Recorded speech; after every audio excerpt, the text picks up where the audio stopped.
Welcome to today's Politics and Tactics. We have a great show for you. I apologize for the beginning. Mark Hoff from Fire Engineering is a rock god. He opened for Kiss, and yet we have some disco music to open it. So I've been on Mark. We want to change something and get a little bit more edgy to reflect Mark's background.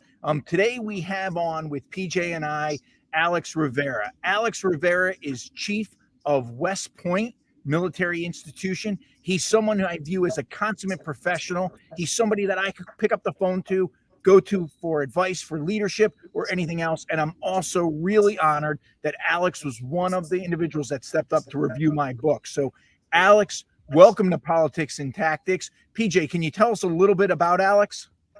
Yeah, Frank and Alex, Chief, welcome. And Frank, unfortunately, I can't read everything about him, or we wouldn't have any time for the show, because you look at what the Chief has done. He has had, one hell of an impressive career, and not just on paper, right? So we always see some people that come through that have, big bios, and that may not translate to actual action and leadership. But, Chief Rivera is a little bit different. He is a 20-year veteran of the Fire Service and currently serving as Fire Chief Executive Officer of the United States Military Academy and the United States Army Garrison West Point, which, if you've never been there, is an extremely impressive place, loaded with history that you have to go through some checkpoints, but it does open up its doors to civilians to share some of that history. The Chief was appointed to that role on February 3rd of 2020 and is the 15th Fire Chief to lead that organization since its inception. Right, so think about this: only the 15th Chief to lead that organization since December 19th, 1838. That's impressive. The amount of time that organization has been in place, he's only the 15th person to hold that role. So, Chief, that's an honor itself, which means that, we're honored to have you here. We appreciate you taking your time to join us today. Oh, thank you, guys. And it's an honor to be here with you guys. You guys have done a lot for the fire service, and I look forward to this conversation and learning from you guys as well. I had the honor, PJ, of sitting on NFPA's task force for active shooter with the Chief. And what impressed me most about him is he's somebody who understands how to plan, and he also listens and then jumps in at the right time to ask that cogent question to try to steer the conversation without trying to take over the conversation. His influence on that task force was immense, and I really appreciate his work because I think it's going to go into a great document. We'd be remiss if we don't mention that our country's almost at the verge of war.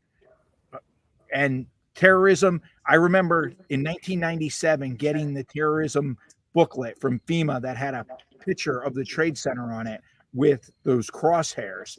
And yet the Trade Center was attacked again. So for the American Fire Service, it's really time to double the guard. It seems that we focus, Chief, a lot on active shooter and things of that nature, but we need to make sure our equipment's ready for hazmat and anything other that could occur, because terrorism could be another problem. What's your take on that? I think you're absolutely correct. Again, the fire service, again, I've heard this a million times before. The name fire service doesn't do what we do due diligence. We're an all hazards organization. And I think whether it's said or unsaid, the expectation is that when things hit the fan, when there's an emergency, regardless of the type of emergency, the fire service is going to either lead or be a major part of that response. And so it is extremely imperative that we, as fire service organizations, are prepared for that, but also that the communities understand the undertaking and the requirements in order to be prepared for that. And again, in this day and age, it's very difficult. There's a lot of competing interests, especially for dollars and funding. But again, as leaders in our organizations, it's our job to continue to work within the confines and or abilities that we've been given. One of my mentors mentioned to me recently. We talked about two things. And we titled them, or we kind of broke them out into an area of excellence and an area of resource. Area of excellence is internal controls. What can we do as an organization with the resources, capabilities that we currently have to be of service to our communities? And then there's the resource side. Those are the things that are outside of our control. Those are things that we need external assistance with. And I think we need to do our due diligence and be educated and articulate enough to communicate what those things are, especially to folks that really don't understand our business. And so that, going back to the terrorism question, yeah, that is definitely a major issue that I believe we have. And it's something that's going to be one of those high risk, low frequency type of events. But when it does happen, it definitely creates a lot of chaos and a lot of confusion. And it's our role as emergency responders and fire service leaders to be prepared for that. And I think that's the key. It comes down to being prepared. And in military installations, we saw the tragedy at Fort Hood and we saw the tragedy at the naval station. So it's easy to get lulled into complacency, but at some point, complacency, I like to say, becomes corruption, because we're the fire service. We have to be prepared for everything, and it has to come back to planning. And PJ, I want to bring you in on this, because I think lack of planning and lack of proper communication, something that the chief of West Point talks about a lot, is that proper communication component, is really lacking in the fire service. It's almost like we're a victim of our own success because we're so used to responding and mitigating something safely, efficiently, and effectively for the communities we serve. But when it comes to the succession planning or continuity of command or planning for larger events, it seems to take a back seat to what we're good at, what we do every day. It reminds me of a story for administratively. Chief Grant, God rest his soul, somebody sent him a letter, and they came to me and they said, Frank, they said, the chief, I have a great relationship with him, and he never answered my letter. He never got back to me. And they kind of felt slighted. And I said, well, did you light your letter on fire? And they go, no. I go, well, the chances are he didn't read it. So don't be offended. Call him, because he's not going to answer a letter, because he was so focused on the operation. So PJ, can you talk a little bit about the importance of planning and communication? Yeah, Frank, I'd love to. But before I do that, I just want to hit on, make sure that we remember, those threats that overseas right now, but we also have threats here in the United States. I want to make sure that we remember the Baltimore City firefighters, firefighter Rodney Pitts III and Lieutenant Dylan Ronaldo, who both succumbed to injuries fighting a 2-story brick row home fire within this past week. So our thoughts and prayers with their family, as well as the Baltimore City Fire brothers and sisters and their mutual aid agencies. But as far as communication and planning, Frank, that was a big change for me coming from the fire service, working in a relatively small department. It was easy to communicate. You saw everybody. It was easy to reach everybody and have a conversation. To running a training division for the Connecticut Fire Academy with over a staff of over 200, and all of those, about 5 are part-time instructors that are spread throughout the state. They live in 3, almost 4 states, and they deliver training across the state. And a lot of them don't even come to the academy, right? They're only off-site, off-campus instructors. So communicating to them effectively is a big challenge to go from the fire service to this model. And I think it takes the ability to sit back, look at your audience, and figure out the ways to reach them. In one complaint, I met with all of my staff, all the instructors. When I started, one complaint that I constantly heard is, we get so many emails from the academy. We get so many emails. Quite frankly, sir, I apologize, but I don't read half of them because there's just so many of them, right? Yeah. So sometimes we try to over communicate, and then that just falls on deaf ears, especially the fire service. Because I have, firefighters who are working shifts. They're working another job. They're dealing with family and personal issues. So when they get all these emails from my office, from the academy, they just brush them off, and there may be stuff in there. So able to kind of refocus that, where I do a once a month video message that I send out to all the membership. My goal was to keep that, 3 to 5 minutes. That was the goal. I failed at that goal because there's just so much information. I'm usually pushing like that 7 to 9 minute. But the majority of instructors, we just did a mandatory training for all staff, and I surveyed them to make sure that was working. And over 60% want me to continue that method of communication to them. So it's being received by them, which is good. That's very different because, the fire service, we can't plan for everything.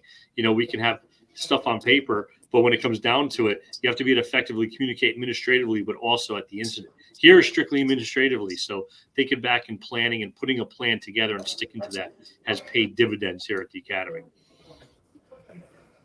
Chief Rivera, what's your view on communication? And I mean, you're communicating in a kind of a different arena. What's your perspective? Well, I think, you guys brought up a lot of great points, and I just wrote that down. I think that's a fantastic idea, the monthly video for the large group. I think that's fantastic. I'm going to steal that. Yours. But I have a lot of thoughts on communication, and I think it just depends on the arena you're operating in at any particular time. But I wrote some things down here specifically when it comes to communication, and as you're trying to communicate, like for example, when I brief leadership, I don't come in brief leadership with, hey, here's the subject matter. Here's what's going on with the subject matter. Here's our relation to it. Here's what its relation is to you. I generally start out the conversation by asking, what do you know about this subject matter? What are your thoughts on this subject matter? Because right then and there, it does a couple of things. One, it gives me an idea of what their interest is in the subject matter. Some people may have some interest in it. Some people may not have some interest in it. Gives me an opportunity to kind of read whether, they want this to be a brief conversation, or they're so interested in it that they're open to having a larger communication or conversation about it. So that's generally how I come in with anybody, regardless of rank structure, from the highest to the lowest. But when I go into communication or speaking to people in general, I have some rules that I've written down here that I tend to follow. And the first one is to always go in and to first listen to understand and not to respond. So a lot of us go in with preconceived ideas or our own experiences, and we're very, very quick to want to share those things. Maybe it's out of excitement, maybe it's out of ego, maybe it's regardless of what it is. We're very quick to not come in and try and get other people's perspective. So I think listening, and this is widely known, that listening is extremely important, but active listening, you have to actively listen. And so, don't fiddle with your phone. Don't take your eyes off of people when they're communicating with you. You've got to communicate with anybody regardless and validate what it is they're saying. And I find a lot of joy in hearing other people's perspectives, because I'm often learning. And I'm always going into every conversation to learn. And I think, secondly, another thing that's extremely important too is your internal dialogue is just as important as your external dialogue. So a lot of times we go in with the idea to send a message out to somebody. We're trying to explain something externally to somebody, give them our ideas, our views. But I think it's very important for us to have that internal dialogue, to understand our message, understand what it is we're trying to say, prioritize what it is we're trying to say, just as importantly as that external dialogue or the information we're trying to pass on. There's a couple things that you go ahead, PJ. And I'll just add to that and let hear your input, all of that. And I think what I like to also say is you can't be afraid to ask a question you don't want to hear the answer to. Yes. I try at least twice a week. So we run a recruit program that's housed here. So the recruits are across the street, the training ground at 7:00 every morning, doing inventory, truck checks, preparing for the day. And I'm visit that training ground at least twice a week during that time frame, saying good morning, saying hello. And I ask recruits, what don't you like? Not how are you doing? What do you like? What are you learning? Are you having fun? No, what don't you like? What has happened this past week that you don't like? And my thought process is, if I can understand what they don't like, I can help make the program better. And the first couple of weeks of the program, as I start asking that, you can see the deer in the headlights, the nervousness. Here's a director asking me what I don't like. I'm not going to answer. And I make sure that I explain to them why I'm asking them that. And it's a free time to tell me what they don't like. And I've solicited some really good feedback from them that they're the ones doing the program, living in the program, for 15 weeks. I need to hear from them. So, sometimes you don't want to hear the answer, but you can't be afraid to ask to hear that answer. It's the only way you can make change. Yeah, absolutely. I'm sorry, Frank, go ahead. Very well said. I just want to hit two things that the chief said. One, I like the fact that sometimes you'll start a meeting or a conversation by asking a question. So listening involves asking a question and actually listening to the answer. Because a lot of times we'll see leaders think, okay, if I'm going to have a meeting, I need that agenda and I'm going to follow that agenda. The problem is if you're sitting in that meeting and the boss is going through the agenda, well, that means you missed the meeting before the meeting, because if they're talking now, he's pretty much, or she is shaping their vision, and they're communicating their vision, which is sometimes very important. But sometimes you want to know what your subordinates are thinking and your colleagues are thinking. So by not doing that agenda, kind of changing it up, has value. So I think that's important. The other thing that I find across the country is I'll be training officers and I'll ask, should you ever ask a question you don't know the answer to? And you'll see hands go up, and I'm like, what is going on here? And what I found that's happened is the lawyer advice that has gotten out, where it says, don't ask a question unless you know the answer to it. People translated that to leadership, but they forget that the lawyer advice means that they already had an opportunity to ask the question before they didn't know the answer to it in a deposition. So that lawyer advice of don't in a courtroom ask a question you don't know the answer to, that's because they already had the opportunity to ask the question when they didn't know. If you're going to be a good boss, you want to ask questions all the time when you don't know the answer to them, because that's how you garner information. PJ? I couldn't agree more, Frank. And, so I started here at the academy, just started my third year, and I still ask questions every day on how we operate, why we operate, why we do the things that we do. And sometimes I know the answer. Sometimes I want to get the instructor to say, hey, why do we do that? But other times it's so I can learn more about how we operate, so I can help put us in the direction that we need to if we need to change. I think, it's one of the things I try and practice, and I've learned over time and just in watching others too, is if you go into any type of communication, regardless of who it's with, if your primary intent is to be validated or to stoke your ego, you're in it for the wrong reasons. I think that leaders have to be vulnerable. And when I mean vulnerable, I'm not saying opening up every aspect of your life. What I mean is that, as you guys have already stated, is, don't be afraid to hear what you don't want to hear. And if, because again, if you go in with, the idea of, being validated, or your ego's taking you into that conversation, then you're going to be quickly disappointed with some of the answers you receive. But if your intent is to go in there and actually learn and understand what people are saying, then there is no ego and there is no validity involved, and you're just having a conversation. And I think that, that's one of the things that I like to do. Like, a lot of people will play it safe. They like to surround themselves with people who are exactly like them. And while that's very comfortable, it doesn't help you progress, especially in an organizational setting like ours. Like, for example, my deputy chief is the complete opposite of me, and I wouldn't have it any other way. It doesn't mean that we don't agree on our path, our vision, our mission. It doesn't mean that we're not on the same page strategically. It means that I'm going to have some diverse ideas and other ideas that are going to come my way as we build these things as an organization. And so I believe that's extremely important. I do understand the difficulty that comes with that, but I think the value in it at the end of the day, the final product is so worth it.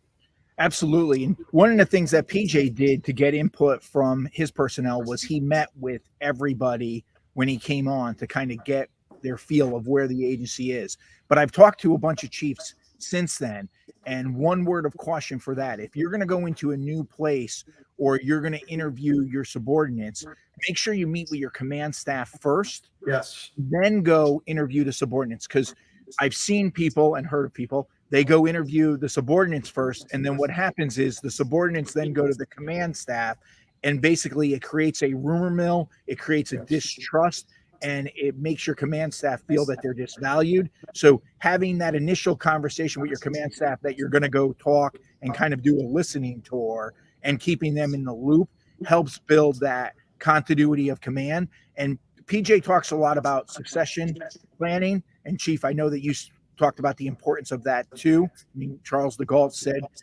the cemetery's filled with indispensable men. We're always there to train the women and men that are going to take over our positions.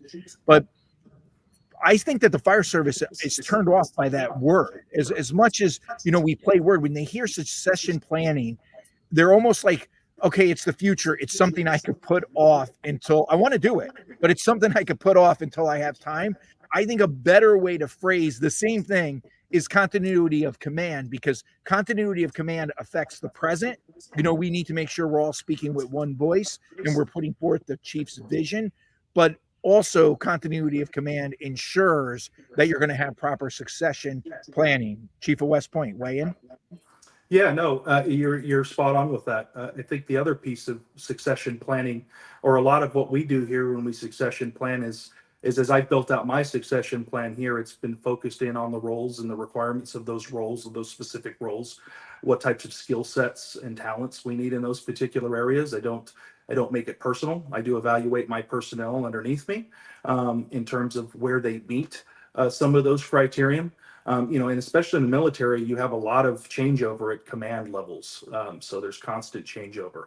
So what we refer to as lines of effort, what that nesting looks like between our organization and what the command's mission is, or what their priorities are, is constantly changing.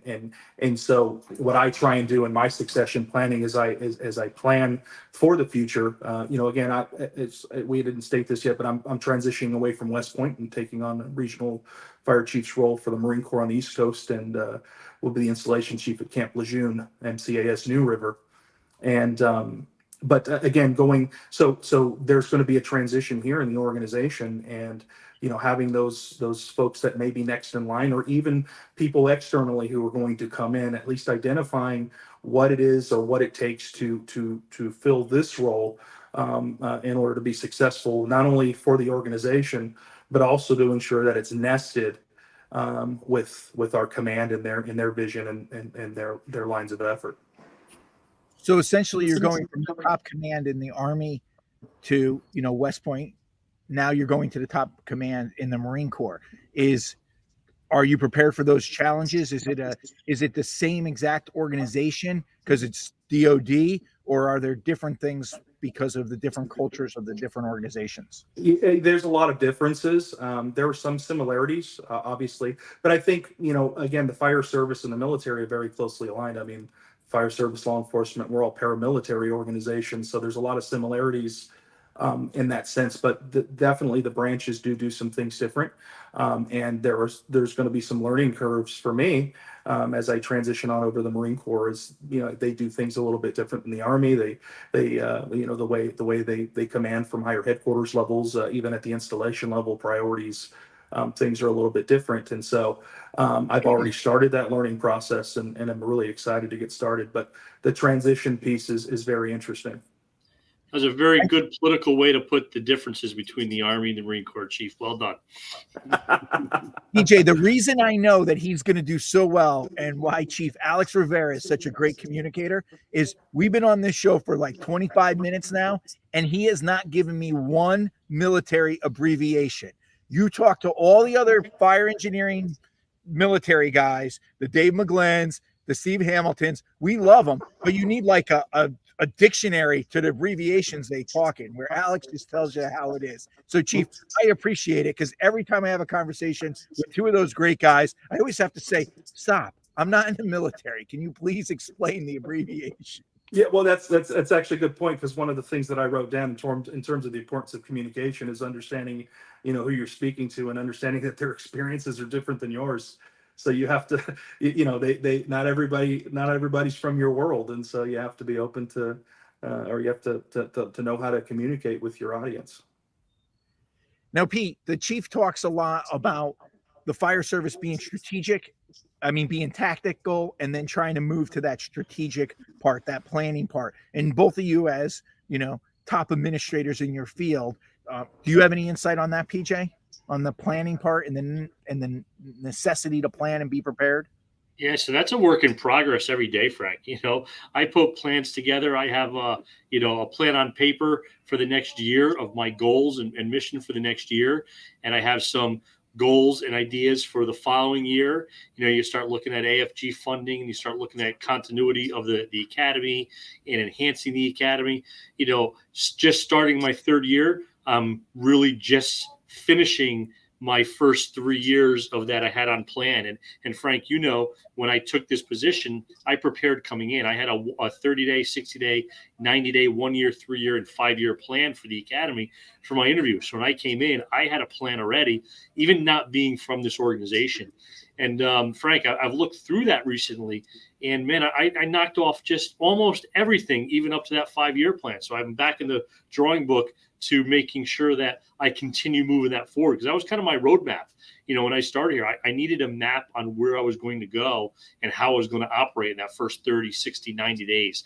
And then that 1 year goals, that's what's changed the most in that first year, right? If you come into an organization, you think you kind of understand what they need until you get in and start meeting with the command staff, start meeting with the instructors, really see firsthand. So that first year is what with the biggest change of my roadmap. But my 3 year and 5 year, the only thing that changes, it got done sooner. Because once I was in it and I realized the great people that were here, it made it very, very easy.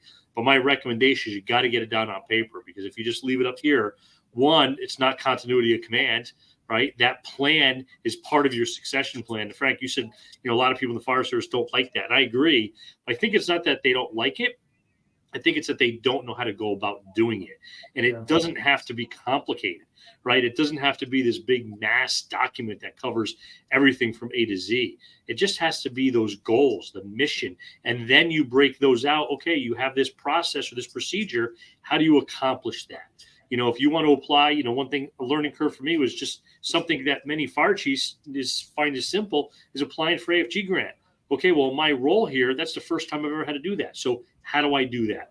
Yeah. Granted, it's very easy because there's a contact at AFG and you call them up and then you find out, right? But there's some other business practices that you need to find on paper. So start with the basics, start with one little thing at a time and move forward. But get it on paper and communicate it, all right? You know, I'm communicating some things that I want to accomplish 2 years from now, but I'm communicating it now because, as we all know, while we change a ton in the fire service, none of us like it.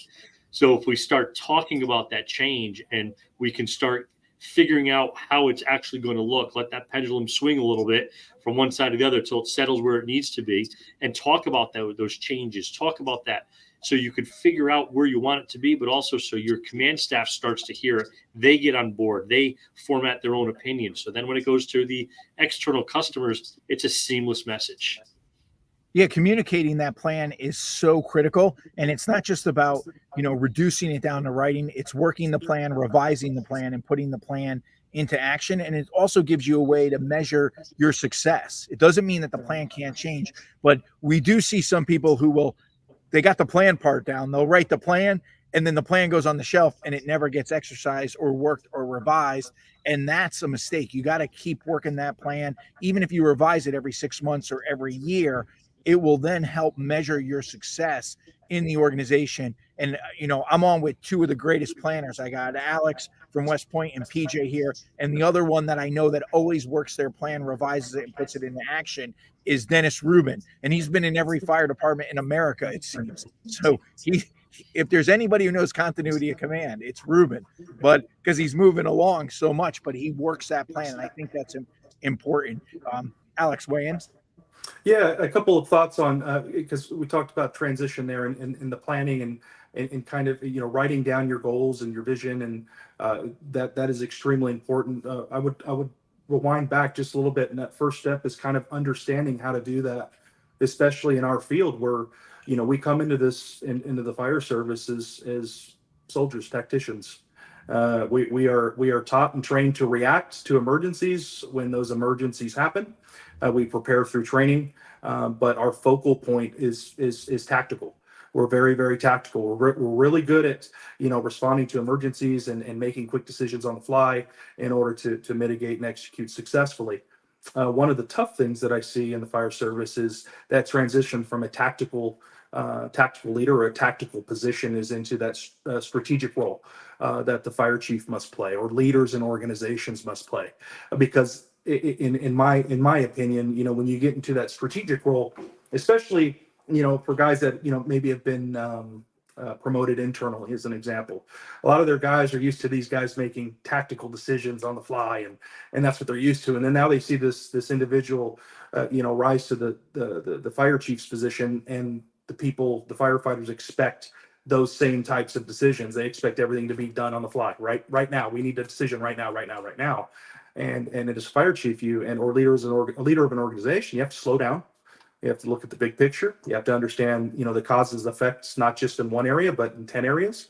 And you have to do your due diligence, and you have to have patience. And actually, it's one, we were just talking about transition here a little bit. I don't know if you guys have ever heard of the book, but there's an author by the name of Michael Watkins, and he has a book called The 90-Day Transition. Fantastic read if nobody's ever read it. I'm actually taking some of those things. Oh, sorry about that. Taking some of those things from that book as I transition on over to the Marine Corps. And let me turn this down. I'm sorry. Forgot to do that. You send us the link to the book. We can have Peter put it up as a link underneath the show after the show. Fantastic. Will do. But yeah, no, I think, that transition from tactical to strategic in the fire service, I think we're lacking quite a bit. Frank, looks like we lost a chief. Sure, he'll log back in. But while we were talking, I brought up Fire Engineering Books and Videos. So I couldn't recall the title of the book. But Fire Engineering Books and Videos has a fire department strategic planning, creating future excellence edition by author Mark Wallace. So, even for an internal resource for our fire service, Fire Engineering Books and Videos is always a great resource when we're talking about different topics like this. Absolutely. And to talk about what Alex mentioned earlier about ego, something I saw as a union president is that when the fire officer became the fire chief, they almost had the mindset of, okay, we have a fire, we go put out the fire. And when it came to administrative things, it almost is like that mindset sometimes transitions where when they take a position on something, they look at it as a win or a loss. Like, I took this position, I'm going to attach my ego to it, and I got to win. When you make that transition from the line to administration, you can't be looking at, especially employment issues, as I've taken this position, this is my position. You got to look at it as a search for the truth. It's not about winning or losing. The union should have the attitude it's about winning the case or losing the case. But management can't have that attitude, because if they do, it's not good governance. You're not going to have good transparency, and you're not going to have good outcomes. You need to look at every employment case as, okay, I'm not attaching my ego to it. This is my initial position, but this is basically a search for the truth. And if it turns out to be something that I didn't initially say, that's okay. And you just can't attach your ego and emotion to everything. Anthony Avillo said it best.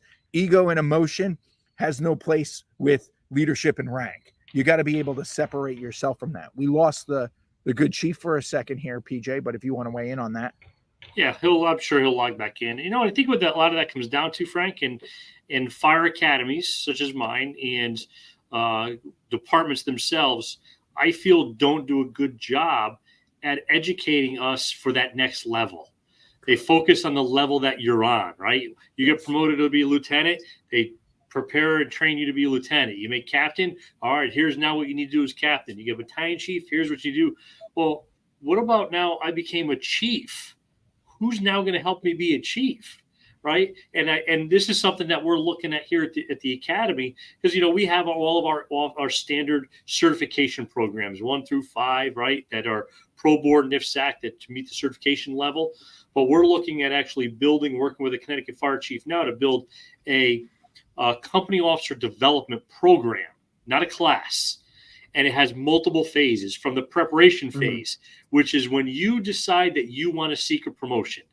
Not when the list comes out, not when the reading list is promoted. Listen, someday I want to be a lieutenant and I want to start now. Great. Here's what you do.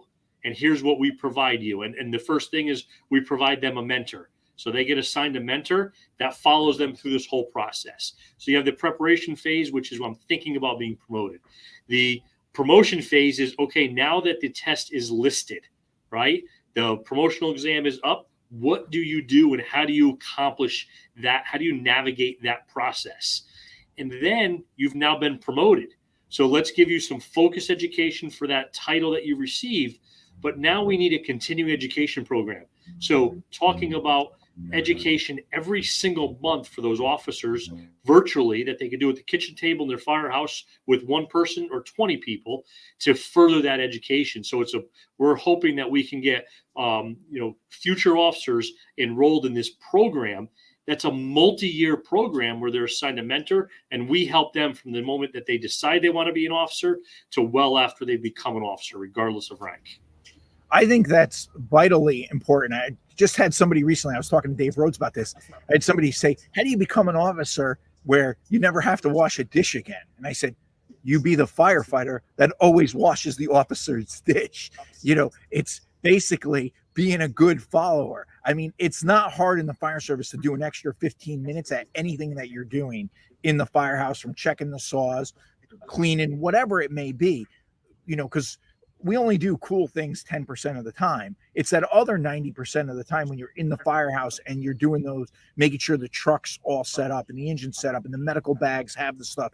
That's where you really make a name for yourself. So if you want to be the officer that's respected, you got to be the firefighter that's respected. And it's even harder in the volunteer fire service or in a smaller firehouse, because in most cities, you get promoted in New Haven, for the most part, you're going to get transferred to a different shift, different firehouse in the city. You get promoted in a place that only has one or two firehouses. You're going to be supervising people that you worked with. So you have to be the employee that you want to supervise. You're in a volunteer firehouse and it's only got one firehouse. It's tough to go from the clown to the lieutenant. And you have to be prepared to make that transition if your goal is to get promoted. So I always say, always be the firefighter that you'd want to supervise when you become a supervisor, and then you won't have anybody throw in your face, oh, well, you didn't do that when you were new. Chief Rivera, weigh in? Yeah, sorry about that, by the way, guys. No, you're spot on with that. One of the other things I would add to that is I think it's imperative for leaders as you promote into those different positions to not only continue to be that person you just explained, but also to communicate to your people how it's different. A lot of times we climb into leadership roles and positions, and I think sometimes we assume that they're just supposed to get it. They're just supposed to understand what that entails or what it means, and I think it's imperative that we as leaders are able to communicate, hey guys, here's how this is different. Here's how my role is different than it was before. Here are some different approaches. There's different things that I'm going to focus my time and efforts in. Here are different areas that, maybe, going from the clown as an example. Hey, maybe I'm not clowning around the table anymore. Here's why. So it's again, it goes back to that communication piece. And it's not going into that communication and expecting everyone to agree with it. But you're providing clarity. You're setting the expectation right then and there. You're telling them, hey, this is what it is, guys. I'm still here to serve you. I'm still here to be one of you. We're still one team, one fight. But my role has changed. And here are the expectations of this role. And here's how it's going to look a little bit differently, maybe at the dinner table or in the firehouse. So again, it goes back to the communication piece. Sometimes we get promoted and we're so focused on ourselves and what we're doing that we forget that we have to communicate what that looks like to our subordinates. PJ, one thing I want to talk about that I see happen, a lot of officers make the mistake of, is when they do become chief of operations, chief of administration, or chief of department, that they over focus on one thing that they're really passionate about, and they kind of get pigeonholed, and they actually lose a lot of their followers who want to follow their vision and build them up. But one issue kind of takes over everything else. Can you give any advice on how to avoid that trap? Yeah, they should probably start by reading Command Presence, Influence Your Increase Your Influence by Frank Ricci. That'd probably be a great place to start for him. Yeah. And I think when it comes, it's a good example, or Frank, of accomplishing that is write down everything that you want to accomplish. Write down your goals. And how many times have we heard that, right? You're like, yeah, okay, yeah, that's kind of stupid, right? That doesn't work, but it does work, right? It's having that plan on paper so you can look at it. Like you mentioned, Frank, you can look at the successes, or you could look at things that you may have missed, right? But getting all of those things down on paper and then figure out how much focus for each piece, right? Because, our bandwidth is only so much. There's only so many hours in a day. And if you start putting all of your attention to everything, you have zero home life. You have zero life outside of work because it will encompass you 24 hours a day. So looking at what you want to accomplish, look at all of those and figure out how much of your time are you going to dedicate to each one thing, and make sure you stick to that. And, and don't be afraid to say, hey, listen, I chewed off a little bit too much than I could achieve this month. I'm going to push these two off to next week or next, tomorrow or next month, but I'm still going to focus. But we also know that there's days that you may have a great plan going into it. And you're going to focus on 5 things today, and you don't even get to 1, right? So you have to be fluid. You can't be so rigid that it has to be this order. There's plenty of days that I'll come to my office to accomplish something, and you get 3, 4, 5 people walk in, and before you know it, it's 2 hours later. I didn't get done what I was supposed to get done. So not having too many tasks to do each day, and making sure that you're allowing enough time to complete everything. Chief? No, yeah, absolutely. Prioritizing your workload and your tasks. And one of the things that I've done here in my organization is I've created a listing of we call it the 5 areas or 5 levels of decision making. And so, as the fire chief, as you've got your assistant chiefs and your deputy fire chief, your captains, and all of those roles. What I've done is we've created a roles and responsibilities document as an example, and then within each of that kind of lays out what each one of those roles consists of, what the importance is of those particular roles, but more importantly, where your decision making processes falls. And for example, the first level is, because I believe in empowering my team. So the first level would be, for example, if I give the assistant chief of operations responsibility for property book, as an example. If I tell that chief that, hey, your decision making is to decide, act, and inform, which is the first level for me, which is, hey, you decide on what needs to be done, act on it, make sure it gets done, and then inform me when it's completed. By identifying those decision making requirements, I've really it's really helped these guys kind of prioritize some of the things that they need to focus their time and effort on. It's not something like, okay, well, hey, the chief gave me this assignment. I'm going to go out and do some of the legwork, and then I'm just going to pass it off to him. He's got to make the decision. So I try and focus them in on what their roles are and where their decision-making responsibilities lie. And it's helped them kind of prioritize those things over time. And so whether it kind of takes them away from, hey, I'm really good at this and I really want to focus on this. Yeah, but you've got these other 10 things that you need to be that primary decision maker on, and you're the primary actor. These things need to get done. And so you have to find a way to, it gives them that listing, and then they start to prioritize those things in their own way. So we've found a lot of success with that here internally.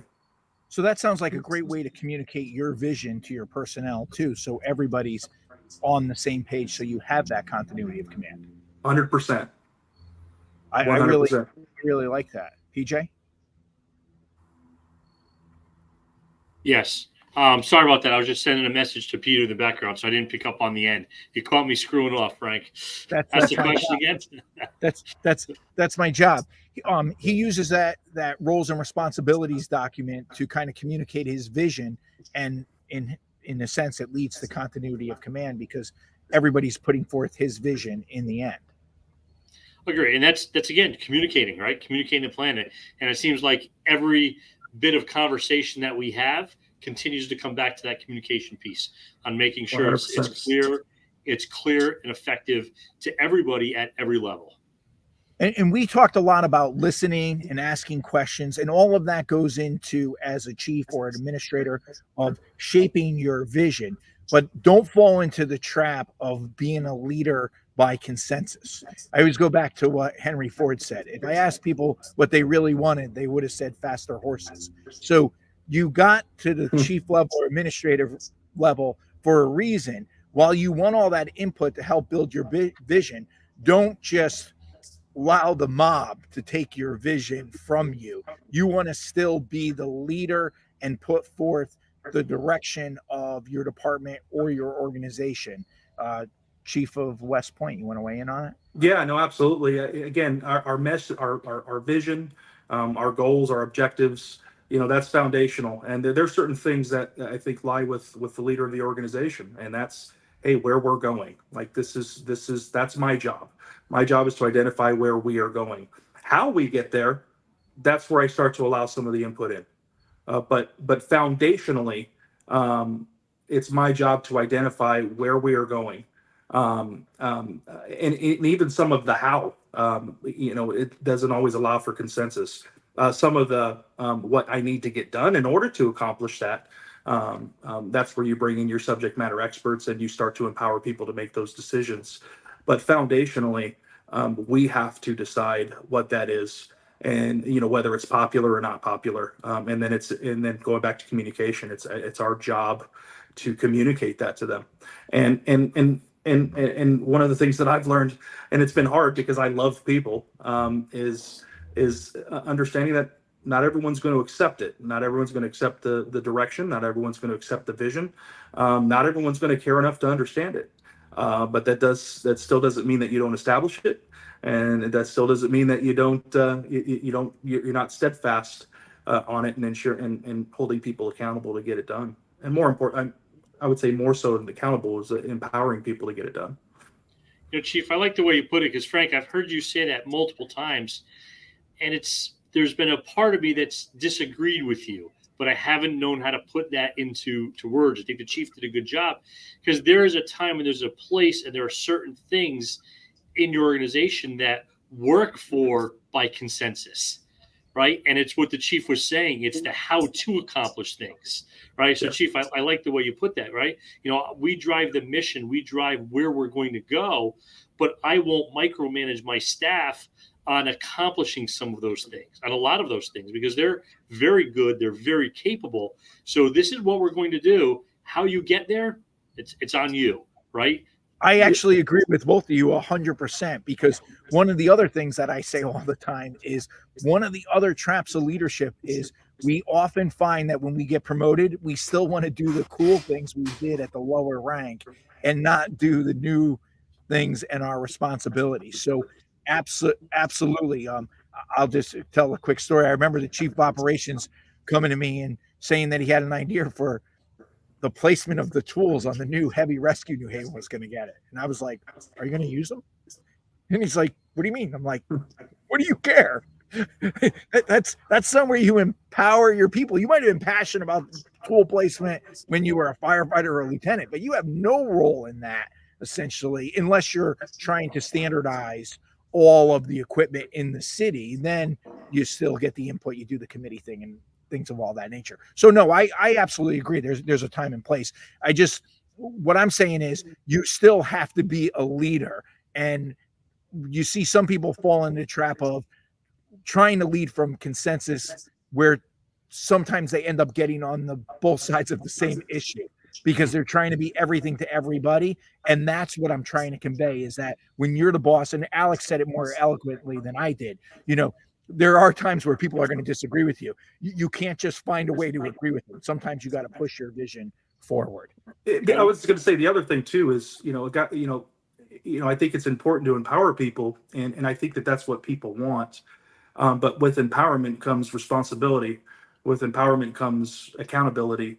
And so it's imperative that we communicate those things. Hey, look, I'm going to allow you to be part of X process, but I need you to play your role in X process, because if you don't play your role in X process, we're not successful. And so a lot of times I think, what I've found a lot of times is, and this is why it's so important to come in and listen and try to understand, especially coming into a new organization, you got to understand the history, understand people, where they're coming from. Because a lot of times, the word empowerment gets thrown out a lot and people want to be empowered.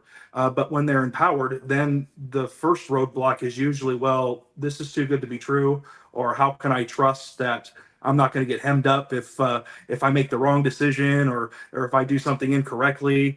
And so, so one of the things that I always try and practice is, look, I give myself grace and I give everyone else grace. And what I mean by that is, look, I know I'm going to screw up, and I'm going to screw up on a regular basis, and I am my toughest critic. So learning to give myself some grace and go, hey, it's okay. Shake your, clean yourself off, move on. I give that same grace to those people that I empower to make decisions. And I communicate that over and over and over and over again. I'm not here, we're here to do this together. This is a team effort. And I promise you that if you guys are doing your best, you're putting in your best effort, I'm going to support you. And that means by giving you grace, I'm going to pat you on the back. I'm going to validate your effort.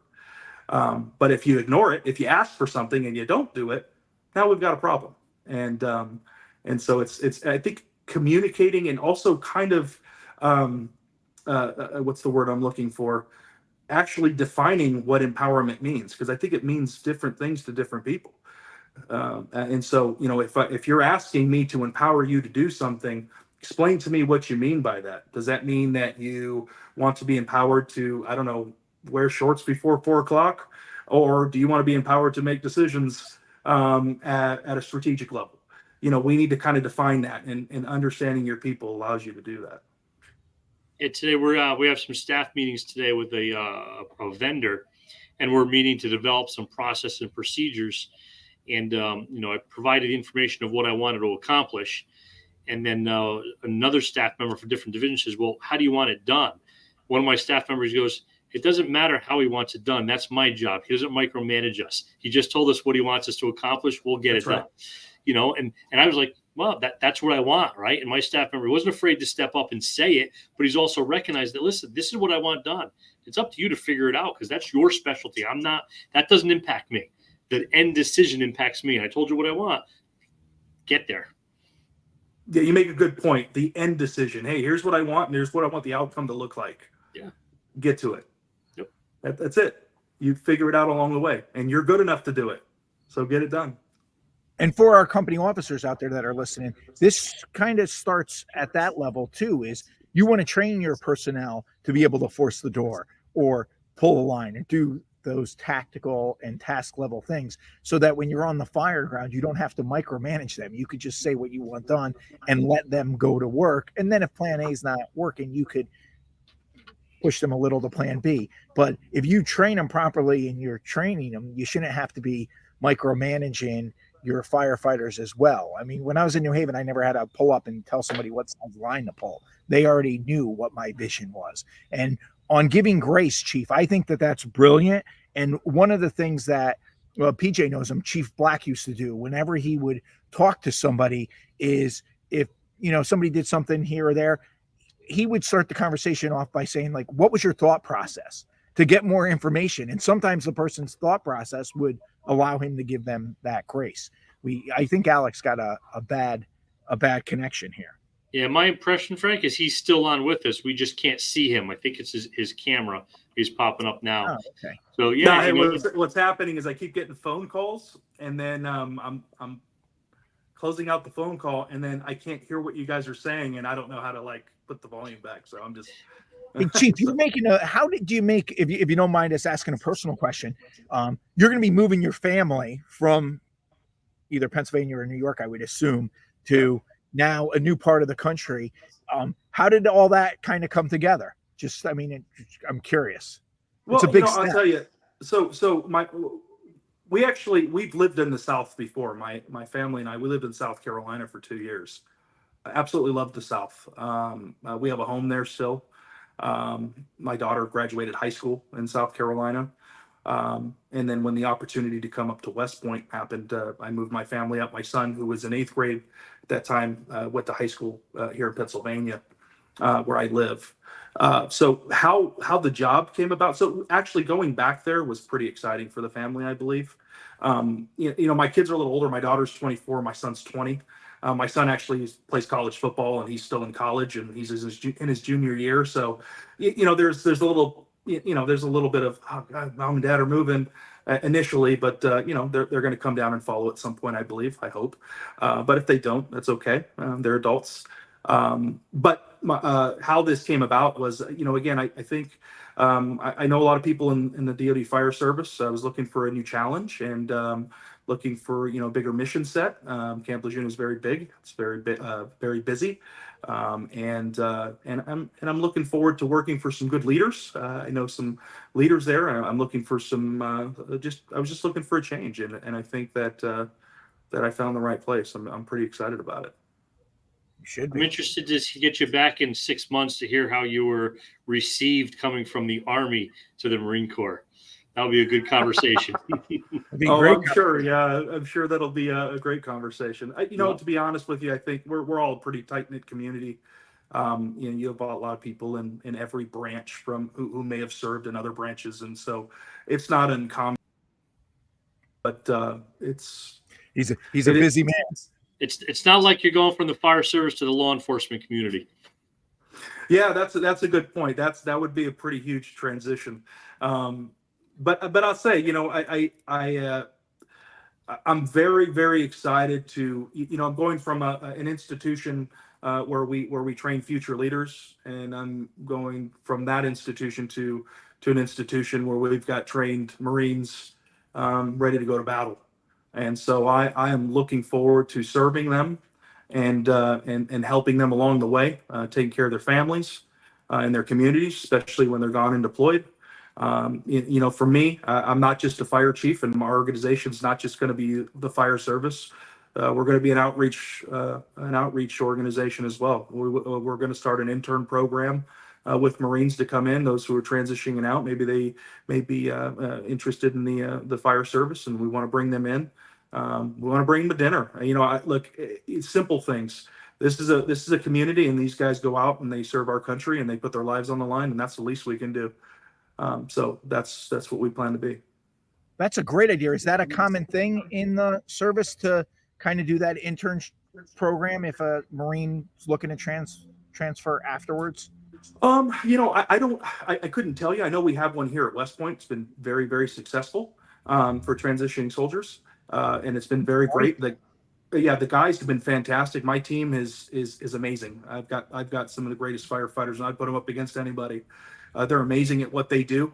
These guys, they welcome these kids in. They help them along the way. They train them. They show them the ropes, and then those individuals can make a decision as to whether that's what they'd like to do or not to do with their future once they transition on out. And we've had some success. We've had some guys come back. So it's been really good. I'm looking forward to doing that with the Marines. I think that would be a successful program. And again, those guys are a resilient bunch, and they see a lot in the world, and they go through a lot. And the least we can do is help to support them in their transition.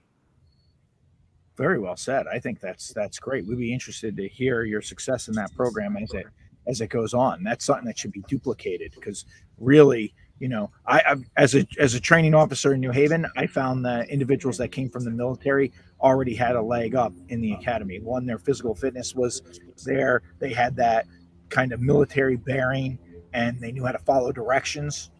I thought that our veterans were great. PJ, what's been your experience with veterans up at the academy? So on the whole, it's been very good. We actually have a what we call hero to hero program here for the recruit program. We've partnered with the Hero to Hero organization, which helps active duty military who are transitioning to civilian life get a spot in the academy, even though they're not hired by a department. And the Hero to Hero organization does all the legwork on recruitment. They help them with the application process. They assist them with obtaining the necessary liability protection and personal protective equipment. And then we help once they get them here to market them to the departments to help the recruitment. And those are traditionally the recruits that we see that are volunteering to be a squad leader or the platoon leader or the team leader. They're the ones that are, outside early in the morning in formation, helping all the other recruits with drill and ceremony and how to stand in formation and how to march and calling cadence, So we've definitely see a positive impact to military veterans coming to the Fire Academy.